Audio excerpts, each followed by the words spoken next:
Bismillahirrahmanirrahim. Assalamu alaikum. Thank you so much for joining in today's session, which is about CISM certification. मेरा नाम मलिहा मसूद है और बहुत सारी क्यूरीज आ रही थी कि सीसम सर्टिफिकेशन क्या है, कुछ बता दीजिए, हम एग्ज़ाम में कैसे बैठें। तो आज का जो ये सेशन है इसीलिए हमने ऑर्गेनाइज किया है कि आपकी जितनी तमाम क्यूरीज हैं उनको हम इस सेशन में आंसर कर सकें। इससे पहले कि मैं प्रॉपरली सेशन को स्टार्ट करूं, मैं अपना छोटा सा एक इंट्रोडक्शन देना चाहती हूं। जैसा कि आप जानते हैं, मेरा नाम मलिहा मसूद है। मैं आइसाका इंटरनेशनल के शीली टेक एम्बेसडर और वॉलंटियर भी हूँ। शीली टेक एम्बेसडर का टाइटल मैं पिछले 3 सालों से होल्ड किया हुआ है और उसको संभाल रही हूँ, और मोर देन लाइक 10 ईयर्स, इससे ज़्यादा का अर्सा हो चुका है मुझे कि मैं आइसाका को डिफरेंट कैपेसिटीज़ में वॉलंटियर भी कर रही हूँ। कुछ सर्टिफिकेशन आपकी स्क्रीन पे नज़र भी आ रही होंगी, मैंने की हुई हैं। ऑडिटिंग, सिक्योरिटी, प्रिवेसी, सीसा, सीसम, CDPSC, प्रिंस2, ये कुछ सर्टिफिकेशन है जो मैंने की हुई हैं। साथ साथ मैं सर्टिफाइड ट्रेनर हूँ बाय फ्रैंकलिन कोवे पाकिस्तान से। तकरीबन 10 से 15 साल का ही अरसा हो चुका है मुझे। ये जो स्क्रीन पे आपको सर्टिफिकेशन नज़र आ रही हैं, इन्हीं को डिफरेंट कैपेसिटीज़ में इनकी ट्रेनिंग भी देती आ रही हूँ। इस वक्त मैं एक ऑर्गेनाइजेशन में हेड ऑफ इंफॉर्मेशन सिक्योरिटी की सर्विसेज दे रही हूँ, फाउंडर हूँ और लीड ट्रेनर भी हूँ क्यूडॉस कंसल्टेंट एंड ट्रेनर्स में। क्यूडॉस कंसल्टेंट एंड ट्रेनर्स जो है वो मेरा एक इनिशिएटिव था, मेरा एक ड्रीम था, जो कि हमने इसको स्टार्ट किया 2015 में, और उसके बाद से हमने काफ़ी सक्सेसफुल ट्रेनिंग्स और सेशन इस प्लेटफॉर्म से किए हुए हैं, ताकि हम जो एक क्वालिटी ट्रेनिंग का एक जो गैप था मार्केट में, उसको फिलअप करने की हमने कोशिश की है क्यूडॉस कंसल्टेंट एंड ट्रेनर्स के थ्रू। प्रीवियस एसोसिएशन में जो मेरा एक्सपीरियंस है वो मेरा बिग 4 फर्म ऑडिट फर्म से है, ओवरसीज भी और लोकली पाकिस्तान में भी। बैंकिंग सेक्टर में मैंने सिक्योरिटी और IT ऑडिट के कैपेसिटीज़ में लीडिंग रोल्स किए हैं। विजिटिंग फैकल्टी के तौर पे डिफरेंट यूनिवर्सिटीज़ में मैंने सर्व किया है, नेमली NED में मास्टर्स को, जिना यूनिवर्सिटी, PFK, और आइसाका कराची चैप्टर में एज फैकल्टी मेंबर भी रह चुकी हूँ। तो ये छोटा सा मेरा इंट्रोडक्शन था। आगे बढ़ते हैं बैक टू द टॉपिक के आज का जो सेशन है उसमें हम बेसिकली डिस्कस क्या करेंगे। एजेंडा हमारे सामने है, हम सबसे पहले देख लेंगे कि सीसम सर्टिफिकेशन है क्या, इसके बेनिफिट्स क्या हैं, फिर एग्ज़ाम के हवाले से आपको गाइड कर देंगे कि एग्ज़ाम में किस तरह से अपेयर होना है, क्या क्या चीज़ें होंगी, कौन से स्टेप्स हैं, कौन सी प्री रिक्विजिटी हैं, और हमने कौन कौन सी चीज़ को मद्देनज़र रखना है। और हम साथ साथ ये भी डिस्कस करेंगे कि अक्सर लोगों के जो क्वेश्चंस आते जाते रहते हैं उनको भी हम डिस्कस करने की कोशिश करेंगे। एग्ज़ाम कॉस्ट क्या होगी वो भी हम इसमें देख लेंगे, और $1 मिलियन क्वेश्चन, क्या सीसम करने के बाद मुझे एक अच्छी सी नौकरी मिल सकती है, ये अक्सर एक सवाल होता है, तो हम इस पे भी डिस्कशन कर लेंगे। और लास्ट में हम आपकी क्यूरीज जो हैं, जो भी आपकी क्यूरीज हैं रिलेटेड टू सीसम सर्टिफिकेशन, उसको हम आंसर कर देंगे। आपसे रिक्वेस्ट ये है कि अगर इन बिटवीन दी सेशन अगर आपको कोई सवाल जहन में आए तो आप उसे नोट डाउन कर लीजिए, और हम उसे जो है वो आपके जितने भी सवालात होंगे वो हम क्वेश्चन आंसर सेशन में लेंगे और उनको आंसर करेंगे। इन बिटवीन आपसे रिक्वेस्ट यही होगी कि प्लीज़ अपना माइक म्यूट ही रखिएगा ताकि कोई डिस्ट्रप्शन ना हो सके। तो हमारे पास सबसे पहला सवाल ये आ जाता है कि सीसम सर्टिफिकेशन है क्या। हम एक इसको मुख्तलिफ जावियों से देख रहे होते हैं कि सीसम सर्टिफिकेशन क्या है, हमें करनी चाहिए या नहीं करनी चाहिए, सीसम से क्या फ़ायदा हासिल होगा। तो बेसिकली सीसम सर्टिफिकेशन जो है is one of the oldest information security certification in the market. यहाँ पर ये बात बताती चलूँ कि आइसाका ने ये सीसम सर्टिफिकेशन का स्टेप बहुत पहले लिया था, बैक इन समवेयर 80s और 90s उन्होंने ये स्टार्ट की थी, और उसके बाद से लोग आहिस्ता आहिस्ता इसको अटेन करने लगे। अक्सर लोग ये सवाल करते हैं कि मार्केट में इतनी सारी इंफॉर्मेशन सिक्योरिटी की सर्टिफिकेशन है, तो क्या डिफरेंस क्या है सीसम का और बाकी सर्टिफिकेशन का।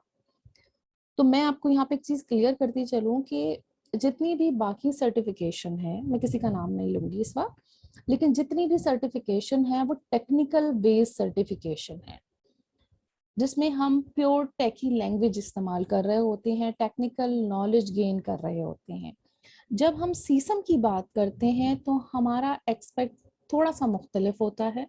हम मैनेजरल या मैनेजमेंट रोल के एस्पेक्ट्स को मद्देनजर रख रहे होते हैं कि मैनेजमेंट के पर्सपेक्टिव से हम सिक्योरिटी को किस तरह देखेंगे। जब हम इंफॉर्मेशन सिक्योरिटी की बात करते हैं तो इंफॉर्मेशन सिक्योरिटी के डोमेन में बहुत सारी चीजें आ जाती हैं, जैसा कि हमारे पास आ जाता है कि इंफॉर्मेशन सिक्योरिटी गवर्नेंस आ जाती है, हमारे पास इंफॉर्मेशन सिस्टम जो है वो इंसिडेंट मैनेजमेंट आ जाती है, हमारे पास वल्नरेबिलिटी असेसमेंट आ जाती है। इस तरह से मुख्तलिफ एरियाज आ जाते हैं। तो अगर हम एक पूरा सा स्ट्रक्चर बनाएं तो सिक्योरिटी मैनेजर इज समवन जो कि आईएस गवर्नेंस की साइड को देख रहा होगा, रिस्क मैनेजमेंट को देख रहा होगा। तो अगर आपने गवर्न कैसे करना है इंफॉर्मेशन सिक्योरिटी को, तो अगर आप मैनेजरल या मैनेजमेंट पर्सपेक्टिव से देख रहे हैं इंफॉर्मेशन सिक्योरिटी को, तो CISM certification is just right for you. It's not pure technical, but it is covering both the aspects, the technical and the management side. तो ये है, और जैसा कि इसके नाम से भी साफ जाहिर है, इंफॉर्मेशन सिक्योरिटी मैनेजर, तो ये इंडोर्स करता है एक इंडिविजुअल को कि वो इंफॉर्मेशन सिक्योरिटी को बेहतर तरीके से मैनेज कर सके। तो this is basically what sesame about.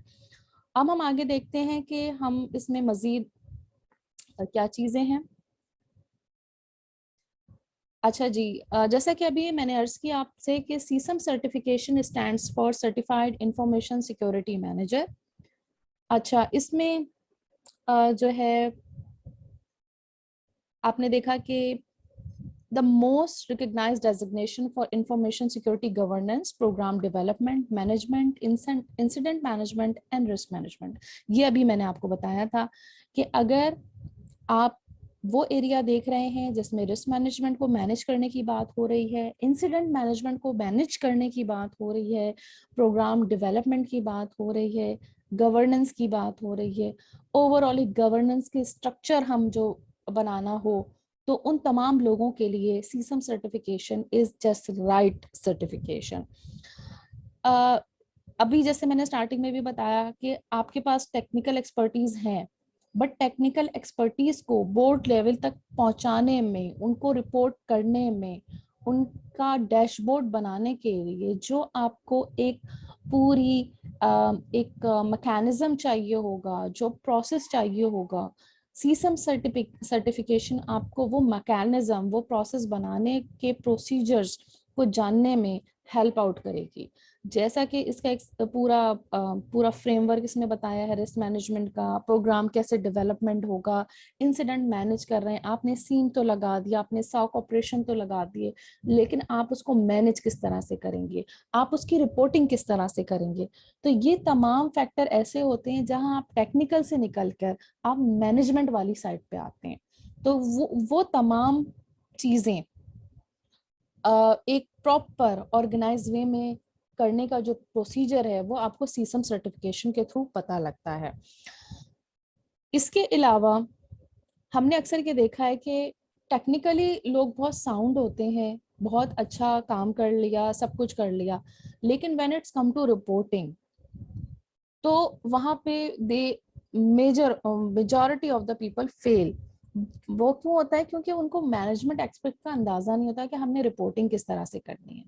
और जो चीज रिपोर्ट और डॉक्यूमेंट नहीं होती in professional, in IS, in IT audit के ग्राउंड्स में, जो चीज रिपोर्ट नहीं हो पाती, जो चीज डॉक्यूमेंट नहीं हो पाती, उसको हम कहते हैं कि वो हुई नहीं है।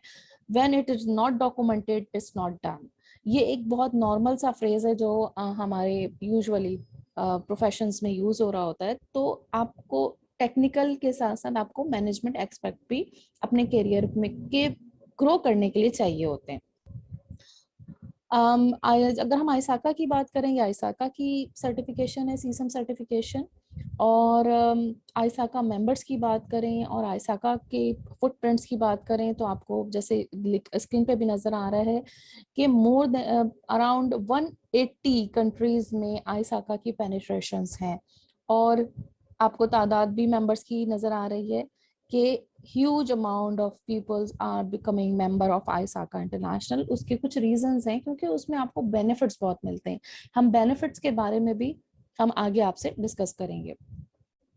सेकेंडली, हमें समझ में आ गया कि जी मैनेजमेंट वाली साइड भी अगर देखनी हो इंफॉर्मेशन सिक्योरिटी की, तो हम सीसम सर्टिफिकेशन के लिए जा सकते हैं। And it's the only certification in the market which talk about management. But क्या सीसम सर्टिफिकेशन के और क्या बेनिफिट्स हो सकते हैं? तो जैसा मैंने आपसे कहा, it's the only certification which is covering both the technical aspects and the management aspect। तो ये एक बेहतरीन सर्टिफिकेशन है कि आपको, अगर आप आईएस गवर्न अपने आईएस इंफॉर्मेशन सिक्योरिटी डिपार्टमेंट में मौजूद हैं या अपना करियर स्टार्ट करने जा रहे हैं, तो ये आपको एक बेहतर पोजीशन पे, एक कंफर्टेबल पोजीशन पे पहुंचाने के लिए बेहतरीन एक सर्टिफिकेशन है। आप इससे स्टार्ट भी कर सकते हैं अपने करियर का, rather than going into the technical certifications. आप यहाँ से स्टार्ट कर सकते हैं। आपको एक बेस और आपको एक ग्राउंड मिलेगा। So you would be in a comfortable position in your organisation. CISM किया, you are in the game. Yes, absolutely. Reason, अगर आप अभी भी बहुत सारी जॉब पोस्टिंग देखें, तो उसमें जो, चाहे वो इंफॉर्मेशन सिक्योरिटी हो या फिर आईटी की ऑडिट की बात की जा रही हो, आप majority of the job post को देखेंगे तो आपको प्री रिक्विजिटी में नजर आएगा सीसम और सीसा। ये certifications are highly recommended and recognized certification in the market across the globe। आपने सीसम किया हुआ है, people start picking you, they would assume कि आपके पास इंफॉर्मेशन सिक्योरिटी की जो फंडामेंटल नॉलेज है वो आपके पास है। सो आप इंफॉर्मेशन सिक्योरिटी मैनेजमेंट के पर्सपेक्टिव में आप एक बेहतर जो है वो अपने करियर का आगाज कर सकते हैं। इसके अलावा, अच्छा, और सीसम के बेनिफिट्स हमारे पास क्या हो सकते हैं? हमारे पास सीसम के मजीद बेनिफिट्स ये भी हैं, कॉम्पिटिटिव एज मिल जाता है, risk management, IS governance, program development. ये वो एरियाज हैं जिनका कोई टूल नहीं है। आप किसी टूल्स के थ्रू नहीं इसको अटेन कर सकते, आप इसको किसी टूल के थ्रू नहीं बता सकते। ये स्किल सेट है जिसको हासिल करने में थोड़ा सा टाइम लगता है। आप ये नहीं कह सकते कि 1 साल का बंदा जो है वो गवर्नेंस में एक्सपर्ट होगा, but you need some time. CISM आपको वो एक्सपेक्ट हासिल करने के लिए बहुत ज़्यादा हेल्पफुल होता है। रिस्क मैनेजमेंट की जहाँ तक बात हो गई, बहुत डिटेल में और बहुत अच्छे तरीके से सीसम में रिस्क मैनेजमेंट को डिफाइन किया गया। And let me tell you, risk management वो एरिया है आपके आईएस में हो, आईटी में हो या इंफॉर्मेशन सिक्योरिटी में, कि आप जितना बेहतर इसको अंडरस्टैंड करेंगे उतना अच्छा आपकी प्रोडक्टिविटी भी होगी, आपका जो भी इंफ्रास्ट्रक्चर है वो सिक्योर भी होगा, आपके थ्रेट्स कवर होंगे, आप जितने इंसिडेंट्स हैं उनसे इन केस हम किसी चीज़ को एब्सोल्यूट अश्योरेंस तो नहीं देते कि अगर नहीं होंगे इंसिडेंट, बट उनसे रिकवर होने में आपको जो है वो ज़्यादा मेहनत नहीं करनी पड़ेगी। तो आपके पास जो कॉम्पिटिटिव एज होगा वो आपकी स्किल सेट और नॉलेज होगी। आपका जो एक्सपीरियंस होगा obviously in terms of sesame endorsement तो एक होगा ही होगा, लेकिन आप जो लर्न करेंगे, जब आप सीसा रिव्यू मैनुअल पढ़ना शुरू करेंगे, आप अंडरस्टैंड करेंगे कि from the start to the end एक बहुत ही सिंक्रोनाइज्ड और अंडरस्टैंडेबल लैंग्वेज में आपको सीसम मैनुअल मिलेगा। आपके कॉन्सेप्ट्स आहिस्ता आहिस्ता क्लियर होते जाएंगे। आप program development which is a very critical area, आप उसको बेहतर तरीके से कर सकेंगे और आप उसको अपनी ऑर्गेनाइजेशन में इम्प्लीमेंट कर सकेंगे, वैल्यू दे सकेंगे। So you do not need to be in an information security department. CISM करने के बाद आप आईटी में रह के भी कर सकते हैं। आप इसकी जो भी ऑप्टिमाइजेशन हासिल करना चाहते हैं वो आईटी में भी रह के कर सकते हैं। इनफैक्ट आप आईटी ऑडिट में भी रह के कर सकते हैं, क्योंकि अब जो हम एरा में रह रहे हैं वहाँ पे हमारे पास आती हैं सिक्योरिटी ऑडिट्स। और अगर मैं ऑडिट्स की बात भी करूँ तो ऑडिट्स में भी हम कहाँ से शुरू होते हैं, आपके पास एक चार्टर बनता है, आपके पास उसके बाद प्रोग्राम्स बनते हैं, उसके बाद आखिर में रिपोर्टिंग होती है। ये तमाम चीजें क्या हैं, ये तमाम चीजें वो चीजें हैं जो आपको बताने कि आप मैनेज किस तरह से करते हैं। उसके लिए जो आपको स्किल सेट चाहिए वो आपको सीसम दे रहा है। सो ये कुछ और मजीद बेनिफिट्स थे सीसम सर्टिफिकेशंस के। नाउ हमने सीसम सर्टिफिकेशंस के बेनिफिट्स तो देख लिए। अब हम अगर प्लान कर रहे हैं एग्जाम कि हम सीसम एग्जाम जो है वो इन नेक्स्ट 6 मंथ्स और ईयर हम प्लान कर रहे हैं, तो हम फिर किस तरह से एग्जाम देंगे। तो सीसम एग्जाम पहले जो होते थे वो लेड डिटेक्टर के थ्रू होते थे, आप पेंसिल के थ्रू करते थे, आपके पास एमसीक्यूज होते थे अराउंड 200, और आप एक टेस्टिंग सेंटर में डेडिकेटेड डेट को जाके आप बैठते थे और वहाँ पे जो है इन्विजिलेटर के सामने आप इसको अटेम्प्ट कर रहे होते थे। Then the exam sheets goes to ISACA international headquarter. वहाँ पे ये लेड डिटेक्टर में चेक होते थे कि आपने जो एमसीक्यूज चेक किए हैं वो ठीक हैं या नहीं। बट पिछले 2 सालों से इन्होंने थोड़ा सा पैटर्न चेंज किया है इन्होंने, और आप लोगों के लिए आसानी पैदा की है। और इन्होंने क्या किया है कि अब आप अपना एग्जाम जो है वो ऑनलाइन भी दे सकते हैं। पहले जैसे मैंने बताया कि वो लेड डिटेक्टर बेस्ड था, आपको जाके एक डेडिकेटेड डेट पे बैठना पड़ता था। Now it's a CBE exam, computer based exam. आप खुद भी ऑनलाइन अपने कमरे में अपनी किसी भी जगह ऑफिस में बैठ के एग्जाम दे सकते हैं, या फिर आपको एक और ऑप्शन अवेलेबल है जहां आप टेस्टिंग सेंटर पे अपनी पसंद की डेट पे जाके आप एग्जाम दे सकते हैं। बट एग्जाम का अब जो पैटर्न है वो कंप्यूटर बेस्ड ही होगा। आप कंप्यूटर बेस्ड एग्जाम दे रहे होंगे और आपको फौरन पता लग जाएगा कि आपने एग्जाम क्लियर कर लिया है या नहीं। अब एग्जाम रजिस्टर किस तरह से करना है। एग्जाम रजिस्टर करने के लिए आपको जाना पड़ेगा आईसाका की वेबसाइट पे विच इज www.aisaka.org, और यहाँ पे आप अपने एग्जाम की रजिस्ट्रेशन कराएंगे। आप चूज करेंगे कि आपको कौन सा एग्जाम करना है। For sesame you will choose CISM, और उसके बाद आप जो है वो रजिस्टर कराएंगे। कुछ स्टेप्स आपके फर्दर आ जाएंगे। जब आप एग्जाम रजिस्टर करा लेंगे तो उसके बाद आपके पास अपनी डेट सेलेक्ट करने के लिए तकरीबन 12 मंथ्स का टाइम होगा, यानी विद इन अ ईयर आप कोई भी अपने हिसाब से कोई डेट सेलेक्ट कर सकते हैं। जरूरी नहीं है कि आप उसी वक्त करें, आप 12 महीने के दरमियान जब आपको कंफर्टेबल हो कि नहीं आपकी तैयारी कंप्लीट हो गई है अब आप कर सकते हैं, तो 2 दिन पहले आप अपनी डेट फिक्स कर लीजिए। वेदर आपके पास टेस्टिंग सेंटर का देख लीजिए कोई डेट्स अवेलेबल हैं, आपका नियर बाय टेस्टिंग सेंटर कौन सा है, आप वहां भी जा सकते हैं। इसके साथ साथ आप जो है वो अपने पास यानी अपनी पर्सनल स्पेस में भी ऑनलाइन रिमोटली भी एग्जाम दे सकते हैं। तो ये 2 आपके पास तरीके हैं।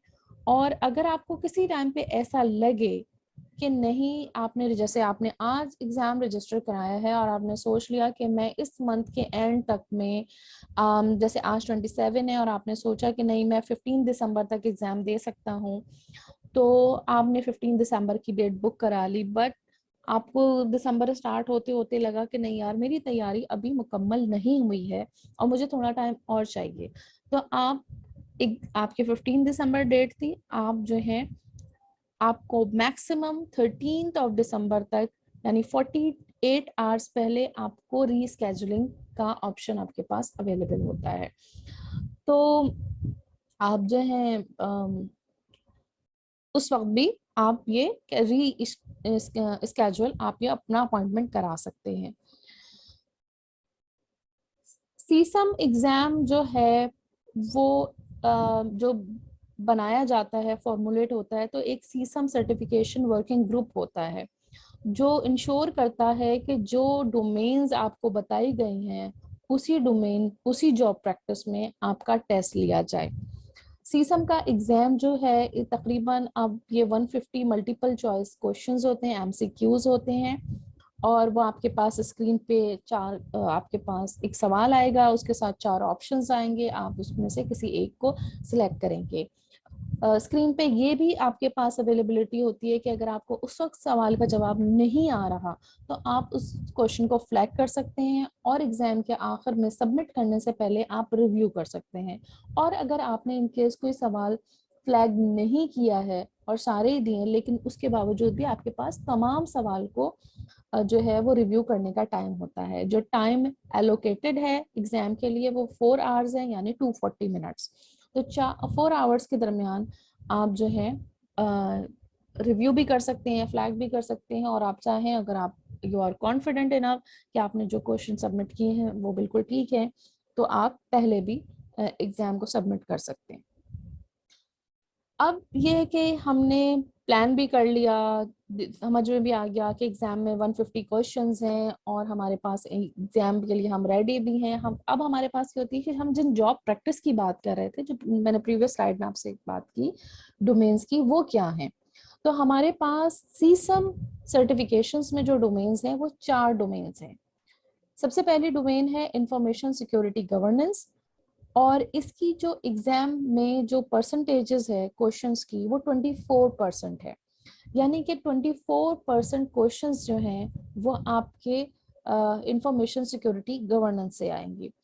उसके बाद हमारे पास जो दूसरी डोमेन है वो इंफॉर्मेशन रिस्क मैनेजमेंट है, और इसकी जो कवरेज है in terms of exams question वो 30% है। थर्ड हमारे पास आ जाती है इंफॉर्मेशन सिक्योरिटी इंसिडेंट मैनेजमेंट, और इसकी एग्जाम कवरेज 27% है। लास्ट हमारे पास आती है information security program development and management, ये 19% इसकी कवरेज है।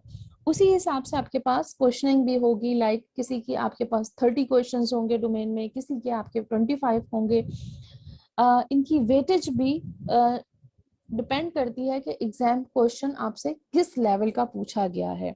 यू वॉन्ट बी नोइंग कि आपकी किस तरह क्या जो है वेटेज होगी एग्जाम के क्वेश्चंस की।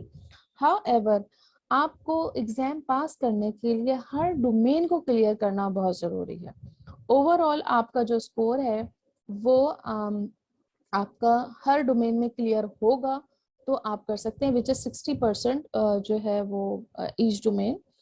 और आपके पास उसके बाद आप जब ये क्लियर कर लेते हैं और इन तमाम एरियाज पे आपकी तैयारी मुकम्मल हो जाती है, फिर आप एग्ज़ाम के लिए आपने अटेम्प्ट किया और आपने सक्सेसफुली पास कर लिया। अब आपने एग्ज़ाम अगर पास कर लिया इन डोमेन्स को देखते हुए भी, अब हमें क्या करना है।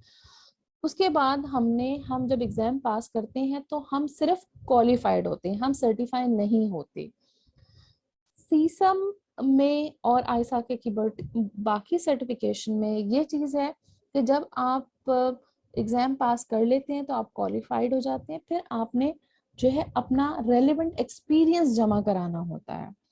अगर आपने पहले कर लिया और आपका इंफॉर्मेशन सिक्योरिटी का एक्सपीरियंस नहीं है तो आपको सीसम आईसा का सीसम सर्टिफिकेशन के लिए 5 साल का टाइम लिमिट देता है कि 5 साल के अंदर आप अपने 5 साल का एक्सपीरियंस जमा कराइए इंफॉर्मेशन सिक्योरिटी में, या रेलेवेंट जो भी आपका कंसर्न एक्सपीरियंस है वो जमा कराएं, और फिर आप जो है वो उसकी जो है फीस जमा कराएंगे सर्टिफिकेशंस की, और वो चीज़ प्रोसेसिंग फीस है खाली, वो बहुत मिनिमल सी है, वो जमा कराएंगे। वो आपका एक्सपीरियंस देखेंगे, अगर वो रेलेवेंट होता है तो फिर आपको सीसम सर्टिफिकेशन मिल जाएगी। अच्छा, यहाँ पे अक्सर आपने देखा होगा कि लोग कहते हैं कि हम एग्जाम पास कर लिया, फिर सर्टिफिकेशन 5 साल का है, हमारे पास अब ये सर्टिफिकेशन का इतना एक्सपीरियंस तो है नहीं, हम कैसे सर्टिफाई हो सकते हैं। तो जैसे मैंने अभी बताया कि आपके पास 5 साल का अरसा है, आप इसमें एक्सपीरियंस हासिल कर सकते हैं। अगर आपका प्रीवियस पहले का है, लाइक आपको 5 साल का एक्सपीरियंस जमा कराना है, लेकिन आपके पास 3 साल का एक्सपीरियंस है, और तो आपके पास जो 5 साल की विंडो है उसमें आप बकिया अपने जो भी रिमेनिंग है 2 साल का या 1 साल का एक्सपीरियंस है वो भी आप कर सकते हैं। इसके अलावा हमारे पास आइसाका जो है वो कुछ वेवर्स भी दे रहा होता है। जैसा कि अगर आपका कंप्यूटर साइंस में, आईटी में आपका एक्सपीरियंस, आपने बैचलर्स किया हुआ है या मास्टर्स किया हुआ है, तो उनको 1 साल का और अकॉर्डिंगली 2 साल का वेवर भी मिल जाता है, तो वो भी इसमें इंक्लूड हो जाता है। तो फिर आपको जो अपना वर्किंग एक्सपीरियंस है, लेट्स से आपका मास्टर्स हुआ हुआ है, तो आपको 2 साल का वेवर मिल गया। फिर आपको जो है वो सिर्फ बकिया 3 साल का आपको एक्सपीरियंस जमा कराना होगा, और वो जमा आप करा देंगे तो जो है आपको ऑडिट के बाद आपको जो है वो सर्टिफिकेशन हो जाएगी, मिल जाएगी। लेकिन इसमें एक चीज और भी मद्देनजर रखने की है कि जो आप एक्सपीरियंस अपना जमा करा रहे होंगे वो कहीं ना कहीं वो जो हमने 4 डोमेन्स देखी थी उसमें फॉल करना चाहिए। तो वो ये हम उसमें भी बता देंगे आपको। अगर आपको आप इसके लिए जाएंगे तो आप मुझसे कांटेक्ट कर सकते हैं, तो हम आपको बता देंगे कि हम एक्सपीरियंस किस तरह से सबमिट करा सकते हैं। तो ये हमारी वो स्टेप था जो हमने एग्जाम देने के बाद देना था। अच्छा जी, अब सवाल ये आता है, हमें पता लग गया डोमेन्स क्या है, हमें ये भी पता लग गया कि एग्जाम देना किस तरीके से है, तैयारी का भी पता लग गया, बेनिफिट्स भी पता लग गए, लेकिन अब एग्जाम की कॉस्ट क्या है। तो एग्जाम की कॉस्ट के लिए ये है कि एग्जाम जो है आप चाहें तो आप आईसाका के मेंबर बन सकते हैं, जो कि मैं कहूँगी कि आप बने इस वक्त अगर आप सीसम सर्टिफिकेशन प्लान कर रहे हैं। हमारी जो एग्जाम फीस है वो मेंबर्स के लिए है $575 और नॉन मेंबर्स के लिए $760 है। और जब मैं मेंबरशिप की बात करती हूँ तो मेरे पास मेंबरशिप $135 जो इंटरनेशनल ड्यूज है, उसके साथ न्यू मेंबरशिप फीस है और लोकल चैप्टर ड्यूज है। For Pakistan it become somewhere like $170 और सम। और न्यू मेंबर फीस आपकी, अगर आप मेंबर नहीं है तो वेव ऑफ हो सकती है अगर आप कोई एग्जिस्टिंग मेंबर रेफर कर दे। जैसा कि आप मेरी अगर मेंबरशिप नंबर इस्तेमाल कर लेंगे तो आपको न्यू मेंबरशिप फीस जो कि फ्यू डॉलर्स हैं वो आपकी वेव ऑफ हो जाएगी। जब आप मेंबर बन जाते हैं तो आपकी एग्जाम कॉस्ट रिड्यूस हो जाती है।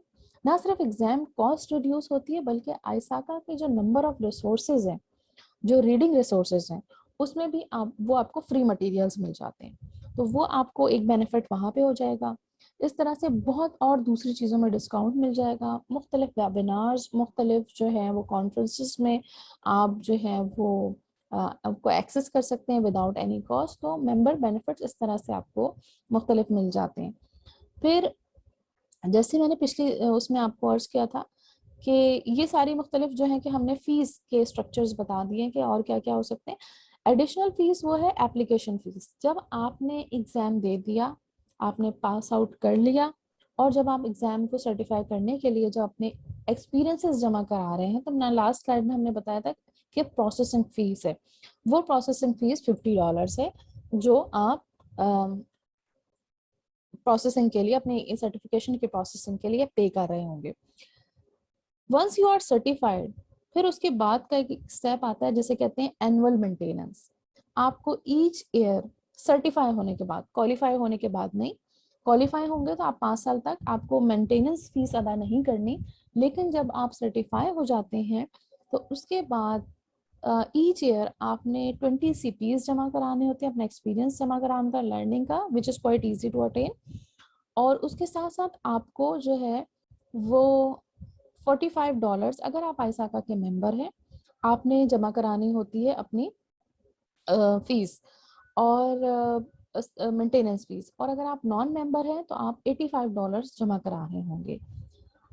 अब अगर आप आईसाका के मेंबर भी हैं और आपके पास 1 से 2 से ज्यादा सर्टिफिकेशन आईसाका की हैं, जैसा मेरे पास है सीसा, सीसम, CDPSC, तो आपकी तीसरी सर्टिफिकेशन और तीसरी के ऑनवर्ड सर्टिफिकेशन के लिए जो आपकी एनुअल मेंटेनेंस कॉस्ट है वो 45 से रिड्यूस होकर 25 और 85 से रिड्यूस होकर $50 हो जाएगी। कि जब आप सर्टिफाई हो जाते हैं तो उसके बाद आपकी एनुअल मेंटेनेंस वाला प्रोसेस हो जाता है, जिसकी कुछ प्रोसेसिंग फीस है वो भी आप एनुअली पे कर रहे होते हैं। और साथ साथ आप 20 आवर्स की अपनी लर्निंग के हवाले से, आपने कोई इवेंट जो है वो अटेंड किया है, कुछ पढ़ा है या किसी को पढ़ाया है या कोई कॉन्फ्रेंसेस अटेंड की हैं, वो एक्सपीरियंस आप यहाँ पे जमा करा सकते हैं। या साथ में अगर आपने कोई दूसरी सर्टिफिकेशन की है वो भी बिकॉज के एक लर्निंग की डोमेन में फॉल करता है, तो वो भी कंटिन्यूइंग प्रोफेशनल जो है वो आपके एक्सपीरियंस में फॉल करता है, तो वो सीपीज भी आप जमा करा सकते हैं। अब जी सवाल यह आता है सबसे इम्पोर्टेंट कि हमने सीसम कर लिया तो अब क्या हमें एक अच्छी जॉब मिल जाएगी। ये एक ऐसा सवाल है जो सबसे ज्यादा पूछा जाता है और इसका एक सिंपल सा जवाब ये है यस और नो। वो इसलिए यस इसलिए कि जब आप सीसम सर्टिफिकेशन करते हैं तो जो एरियाज आप पढ़ रहे होते हैं, जिसमें आप अपनी एक्सपर्टीज हासिल कर रहे होते हैं, जो आपके कॉन्सेप्ट्स क्लियर हो रहे होते हैं, ऑब्वियसली वो आपको कॉम्पिटिटिव एज पे तो ले जाते हैं कि आप उसे बेहतर तरीके से इम्प्लीमेंट कर सकें, अप्लाई कर सकें वो कॉन्सेप्ट्स को, वो नॉलेज को। साथ साथ इसके ये भी होता है कि आपके जो एक वर्किंग स्टाइल है वो भी डिफरेंट हो जाता है, तो ऑब्वियसली आपकी वर्थ बढ़ जाती है। जब आपकी ऑर्गेनाइजेशन में वर्थ बढ़ेगी तो आपकी जो सैलरी है वो भी बढ़ेगी, आपके नंबर ऑफ जो आपके पास अपॉर्चुनिटीज आ रही हैं वो आपके पास बढ़ जाएंगी। और नो इसलिए कि देखें सीसम हो या XYZ कोई भी सर्टिफिकेशन हो, सर्टिफिकेशन इटसेल्फ कभी गारंटी नहीं करती कि आपको जो है वो जॉब मिल जाएगी। वैल्यू ऐड जरूर करती है, इसके जरिए मिलने में आसानी हो जाती है। जैसे कि मैंने पहले भी बताया था कि मुख्तलिफ जॉब पोस्ट में प्री रिक्विजिटी में ही आ रहा होता है कि हमें सीसम वाला बंदा चाहिए, because CSAM is one of the oldest certification or is the only certification which talk about management as well, management aspect as well। तो आपको डेफिनेटली वैल्यू ऐड जरूर करेगी। सेकेंडली जो एक्सपीरियंसेस आप अगर सीसम एग्जाम प्लान नहीं भी कर रहे, बट आई मस्ट से कि आप रिव्यू मैनुअल को देखिए, बहुत आसान अल्फाजों में है, आपको अंडरस्टैंड करना आसान होगा, लेकिन जो आपके कॉन्सेप्ट्स क्लियर होना शुरू होंगे तो आप आफ्टर रीडिंग दैट मैनुअल आप खुद कहेंगे कि नहीं हमें ये सर्टिफिकेशन करनी चाहिए, और एक एंडोर्समेंट भी आपको मिल जाएगी। तो डेफिनेटली सीसम वैल्यू ऐड ज़रूर करेगी आपके करियर ग्रोथ में, आपके करियर पाथ में। चाहे आप मैंने जैसे कहा था कि आईटी की ऑपरेशंस की जॉब कर रहे हो, आईटी की जॉब कर रहे हो, आईटी मैनेजमेंट की जॉब कर रहे हो, आईटी ऑडिट में हो या इंफॉर्मेशन सिक्योरिटी, साइबर सिक्योरिटी की किसी भी कैपेसिटी में हो, CSAM certifications is add value to your career। और इफ आप स्टार्ट करना चाह रहे हैं इन्फोसेक में अपना करियर या इन तीन फील्ड में, तो भी सीसा आपको वैल्यू ऐड करेगी। रीजन जैसे मैंने कहा कि ये प्योर टेक्निकल नहीं है, टेक्निकल के साथ साथ ये मैनेजमेंट एक्सपेक्ट भी कवर कर रही होती है। तो this is all about sesame certification. Next is question answer session. आपके अगर क्वेश्चंस हो तो प्लीज अपने माइक्स को अनम्यूट करें और आप सवाल कर सकते हैं मुझसे। पहले ma'am thank you so much, आपने बड़ा ब्रीफली एक्सप्लेन किया है जो हमारे जहन में चीज़ें थी, ऑलमोस्ट सारी आपने आंसर्स दे दिए हैं। लेकिन मैम जो आपकी कंपनी है क्यूडॉस, वो इस सिलसिले में हमारी कोई मदद कर सकती है? कोई ऑनलाइन ट्रेनिंग हो सकती है, कोई मैनुअल्स वगैरह कुछ, और कोई ऐसा मवाद में मिल जाता है तो क्यूडॉस में बहुत सारे सेशन हो रहे होते हैं, पेड ट्रेनिंग भी होती है, और हमारा प्रोग्राम भी इस वक्त है कि हम इंशाल्लाह क्यूडॉस में यूजुअली हम लोग जो करते हैं हम वो वीकेंड्स पे ट्रेनिंग कराते हैं। और वीकेंड पे ट्रेनिंग कराने का मकसद भी ये होता है, जैसे कि हमने सीसम भी प्लान किया which is a 4 week plan. हम हर सैटरडे को जो 8 आवर्स की क्लास होगी उसमें हम कवर करेंगे एक डोमेन। और जब एक जैसे कि हमारा 4 को हमने अभी तक प्लान है स्टार्ट करने का, जिसमें हम पहला करेंगे, जिसमें सबसे पहला आ जाएगा इंफॉर्मेशन सिक्योरिटी गवर्नेंस। फिर आपका जो दूसरा पार्ट आएगा रिस्क मैनेजमेंट वाला, वो नेक्स्ट सैटरडे आएगा। सो इन बिटवीन आपको 1 हफ्ता मिल भी जाएगा कि आप प्रिपरेशन कर सकें, और प्रिपरेशन करने के बाद आपकी जो क्यूरीज होंगी वो दूसरे वाले सैटरडेज में आप कर सकते हैं। अच्छा मैम, उसके अलावा ये है कि इसकी कोई लैब्स वगैरह भी होंगी, प्रैक्टिकल लैब्स है, सिर्फ थ्योरेटिकल और टेक्निकल नॉलेज बेस्ड आपने उससे थ्योरी से करना है? नहीं, ये थ्योरी बेस्ड है, ये जो है ना प्रैक्टिकल नहीं है। जी मैम। अच्छा मैम, एक और क्वेश्चन ये है कि मैं बेसिक उसके अलावा मैम ये है कि मेरा ऑलरेडी 8 इयर्स का एक्सपीरियंस है and currently I am working as senior network administrator. तो क्या जो प्रीवियस एक्सपीरियंस है इस सर्टिफिकेट से पहले का इन द सेम फील्ड, वो भी कोई काम आएगा, या इसको क्वालिफाई करने के बाद ही आपका टाइम शुरू होता है? नहीं नहीं, बिल्कुल ऐसी बात नहीं है। आपका प्रीवियस अगर आपका मैं आपको थोड़ा सा एक सिनेरियो बताती हूँ। जैसे हम कोई प्रोजेक्ट मैनेजमेंट की एक बड़ी मशहूर सर्टिफिकेशन है पीएमपी। जी हम मैम। जब पीएमपी करने जाते हैं तो हमें पहले अपना एक्सपीरियंस जमा कराना होता है, और फिर हम ठीक है। क्वालिफाई करते हैं एग्जाम के लिए। जी मैम। सीसम या आईसाका की certification on the other hand कहती हैं कि आप एग्जाम दे दीजिए, ठीक है मैम। लेकिन अगर आपके पास एक्सपीरियंस है तो आप ठीक अपना है। प्रीवियस 5 साल का एक्सपीरियंस, यानी पिछला 5 साल का एक्सपीरियंस जमा कर दें, हम आपको उसी वक्त जो है ना सर्टिफाई कर देंगे। ठीक है, जबरदस्त हो लेकिन गया। हाँ, और इन केस अगर किसी का नहीं है लेकिन उसने एग्जाम पास कर लिया, तो उसको 5 साल का हम टाइम लाइन भी दे रहे हैं कि आप उस 5 साल में अपना जमा करा ले। और जैसे मैंने वेवर का भी बता दिया कि किसी का 3 साल का एक्सपीरियंस है और उसको जो है वो कहता है कि नहीं मुझे आज सर्टिफिकेशन चाहिए, तो उसने अगर कंप्यूटर साइंस या रेलिवेंट फील्ड में अपना बैचलर्स किया हुआ है तो वो आप वेवर मिल जाएगा, आप उसको जमा करा के भी आप अपना करा सकते हैं सर्टिफिकेशन। थैंक आपको you. Thank you so much ma'am, thank you so much ma'am, आपने बड़ा ब्रीफली एक्सप्लेन किया है, बड़े बहुत सी चीजें क्लियर हो चुकी हैं। Ma'am, thank you for a very thank brief you. intro or very good and informative session.